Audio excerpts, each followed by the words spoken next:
À bas le ciel. This video is going to be quick because most of you can already guess what it is I've got to say. But all the text that appears on screen, we have a series of quotations that slide by really quickly. I am going to read out to you and briefly discuss. So the next one, number 6, I think, do I worship at the altar of Peter Singer and think that painlessly killing animals is okay? So this is actually a pretty simplistic understanding of Peter Singer's views, as well as I know.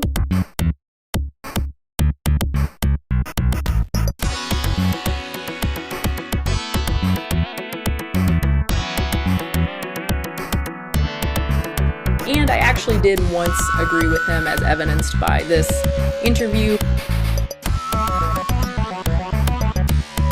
which I think is where this is all coming from, which is totally fair. This is one of those examples where that's why I didn't want to call this video trolling, because that's totally not trolling. It's totally reasonable to think that I view things that way if you read this interview. So. You may have guessed that I've had a lot of feedback lately, positive feedback from people indicating that they really didn't know the things about the philosophy of Peter Singer that I have recently and rapidly referred to as things that everybody knows. So here on screen, this quotation you've seen me present in a recent video, and I knew that I'd used the same quotation at some point in the past many videos ago, but when I was searching my own channel for it, I couldn't find it myself. So this combination of factors makes me want to record a new video, try to get this across to you rapidly and efficiently. Singer does not think that it is necessarily a problem that we use non-humans for human purposes, because he does not regard the killing of animals as necessarily immoral. You're going to see what his philosophical reason or excuse for that is in just a moment here. Skipping ahead, just to summarize this more briefly, the core of Peter Singer's philosophy is what is stated here as: he claims that animals do not care that we use them. They only care about how we use them. And that includes the bizarre caveat that they do not care if they are killed. And further, this is not stated here, Singer does not believe there's any harm done if you kill an animal so long as that animal is replaced, that somehow harm is negated by replacement. And believe it or not, he does apply this to humans.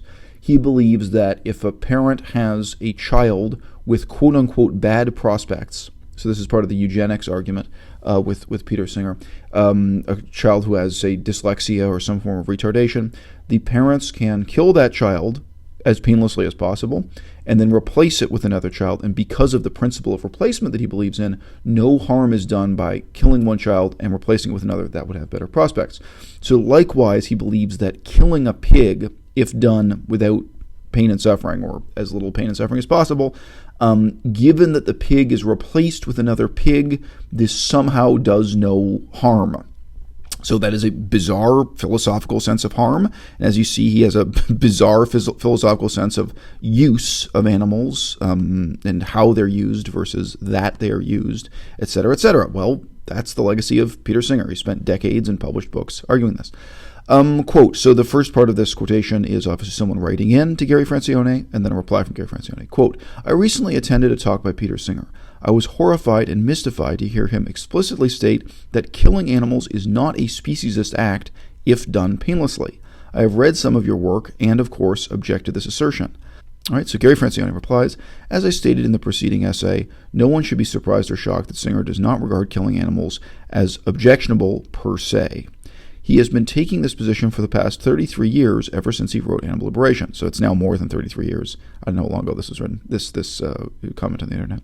Singer does not regard killing animals as speciesist because he does not think that animals have an interest in continuing to live. So we do not harm them, therefore we do not harm them when we kill them painlessly. What is the meaning of harm if you genuinely believe you do not harm someone or something in killing them? It's bizarre. You must regard life itself as a kind of disease to be cured by death to believe in this. And here is the quotation that Unnatural Vegan Swayze herself chose, where she says, I agree with Singer. While I personally would not consume animals, even if no suffering could be guaranteed, I would have no qualms with others choosing to do so. Now, I think that it is very fair to say, if you have no qualms with others eating meat, but you just personally choose not to eat meat, then you are not vegan. I think this is the most important element of the difference between being vegan and plant-based. Just not a Singer expert.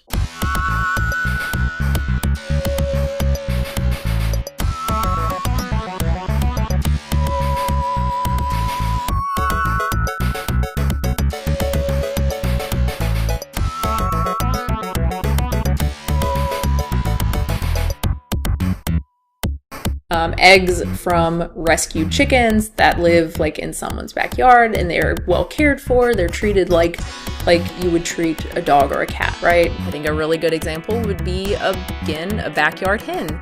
You know, having a hen who produces unfertilized eggs and then consuming those eggs, assuming the hen is well cared for and loved and all of that kind of stuff. What would be the harm? Drinking milk, like drinking cow's milk, it could be another example of use without exploitation.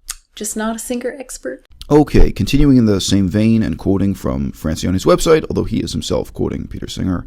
Although Singer has stated this position at various places in his writings, his interview in The Vegan, so this is a magazine called The Vegan, in The Vegan contains a recent, brief, and clear reiteration of his view. Quote, this is quoting Peter Singer.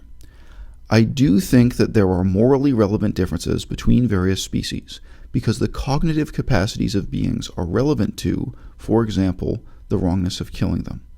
I think that it is worse to kill a self-aware being, that is, a being who is aware of its own existence over time and is able to have desires for the future, than a being who may be conscious but is not self-aware and lives in a kind of eternal present. Now, this, to me, is a religious statement. This is someone who has a religious belief that animals are not capable of ideating the future, and then who on that basis claims that it is okay to kill animals. This was never based on science. And, you know, there are different intelligence tests that we use with different types of animals, but including, can they recognize themselves in a mirror, i.e., can they look at a mirror and realize that this is a reflection of who they are and not an image or not a different animal that they're looking at. Can they recognize that they're looking at themselves? There are many different standards for how we can objectively, empirically, scientifically measure or estimate animal intelligence. We put them in laboratories and test their ability to go through a maze and solve problems and so on and so forth. With many species of animal, we now have proof that they use spoken language, including, by the way, groundhogs. Richardson's ground squirrel is the species I've read about, but groundhogs that actually do speak to each other, and where we've been able to, through computational linguistics, record and, in a limited sense, translate what it is they're saying and prove that they have rational communication.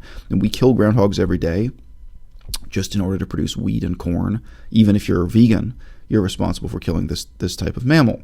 So anyway, look, there are extensive studies on even the language capacity of social insects, bees and ants communicating with each other, and the reasoning and planning and doing things in the future, doing things tomorrow that the honeybees plan to do today.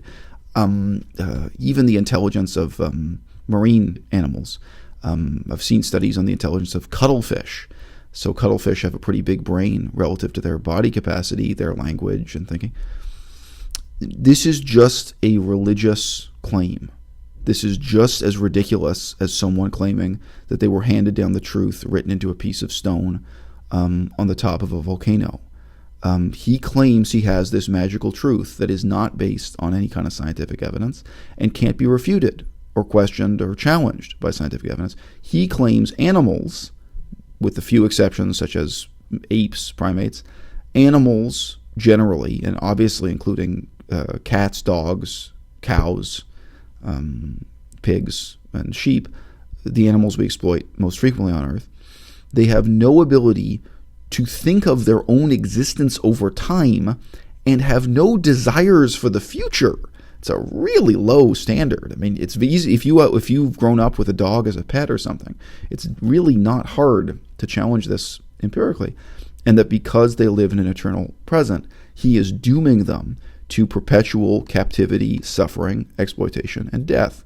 Now, even if I knew a human being, name that trait, even if I knew a human being that was true of, if I knew a human being who was mentally retarded to the extent that they couldn't think about the future, desire things for the future, I still would never wish on them the life that we condemn farm animals to. To me, that's ridiculous. That's deeply immoral, whether you're vegan or not. And, this is a discourse happening within veganism. Okay? Again, another quote from Peter Singer, but presented by Gary Francione. For example, in a 2006 interview in The Vegan, Peter Singer states, to avoid inflicting suffering on animals, not to mention the environmental costs of intensive animal production, we need to cut down drastically on the animal products we consume. But does that mean a vegan world? That's one solution, but not necessarily the only one.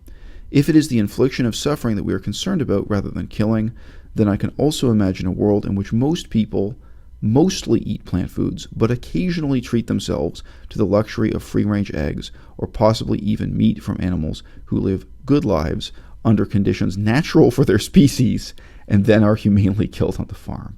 Obviously, that's completely absurd. If you were talking about hunting, you can have animals living in the wild in conditions that are natural for their species in the jungle and then being killed by hunters. There's absolutely no way you're going to have conditions resembling what's natural for the species on a farm. So this is absurd and immoral, and it's anti-vegan. Okay, one more quote here, I think.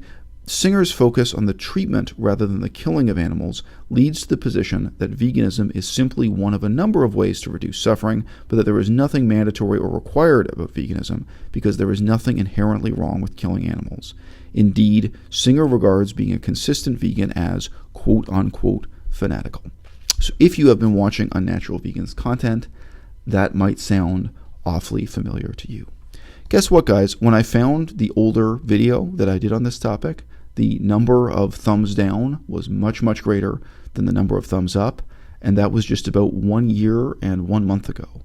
When I raised these same issues 2 years ago and 3 years ago, again, there was a chorus of public opinion, this is within veganism, supporting Unnatural Vegan and opposing me and saying that I was somehow being unreasonable. And today, I look at the thumbs up and thumbs down ratios, and I see the overall discourse, comments, discussion, and commentary, and it's very obvious that the bulk of public opinion within our tiny political movement has come over to my side. I don't know if things are getting better, but this is one example, at least, in which they're getting more rational and less ridiculous. À bas le ciel.